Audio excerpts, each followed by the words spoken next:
A 56-year-old woman from Connecticut is accused of holding her stepson captive for over 20 years. On February the 17th of 2025, first responders arrived at Kimberly Sullivan's home regarding a fire.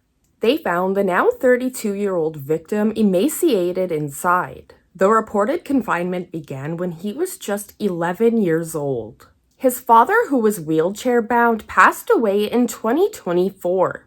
The victim had been suffering from smoke inhalation and exposure to flames.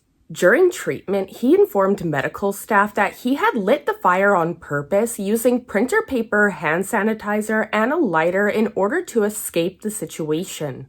He even refused to allow his stepmother to remove him from the burning home, waiting for firefighters, so he knew that he would be able to escape. According to police reports, the victim lived in a small room measuring about 8 by 9 feet. The room had no heating or air conditioning and was equipped with multiple locks from the outside. He described being locked inside the room for nearly 24 hours a day with limited access to food and water.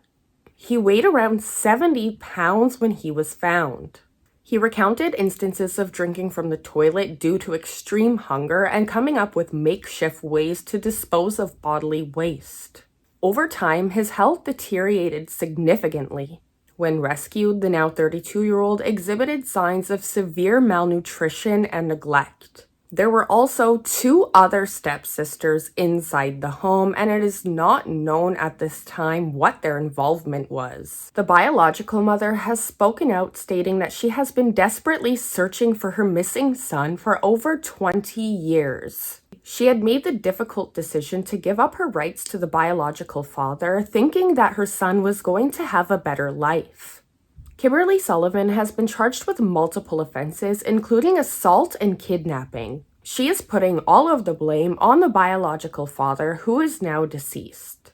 I mean, obviously, he had something to do with this unless he was a victim himself. Following her arrest on March the 12th, she has posted $300,000 bond and has denied all allegations against her. Her attorney claims that she provided food and water to her stepson and insists that he was not locked away as alleged. Then why were there locks outside the door, and why was he severely malnourished? The case has drawn significant attention not only because of its shocking nature, but due to previous encounters with law enforcement. In 2005, authorities as well as DCF conducted welfare checks due to reports of the child eating out of garbage cans and being severely thin by school officials. However, during these visits, the house was described as clean and lived in, and there were no signs of neglect, allegedly, or abuse. I mean, oh, that makes me mad. Once again, the system failed to protect this child adequately throughout the years. The Connecticut DCF stated that they could not locate any prior records of having dealt with this family or investigations. But it was also reported that this family had moved multiple times in order to avoid being detected. This is so disturbing. I mean, what was this woman getting out of this? How old were her other 2 children that were in the home while this was going on, and why wasn't it reported? And sadly, we will never know what the father's involvement was because he has since passed away. However, obviously, he at least knew that this was going on. Sadly, we hear all the time of cases of DCF failing children, and luckily, he was able to escape. It's very, very sad he did what he had to do, but he was clearly desperate for survival.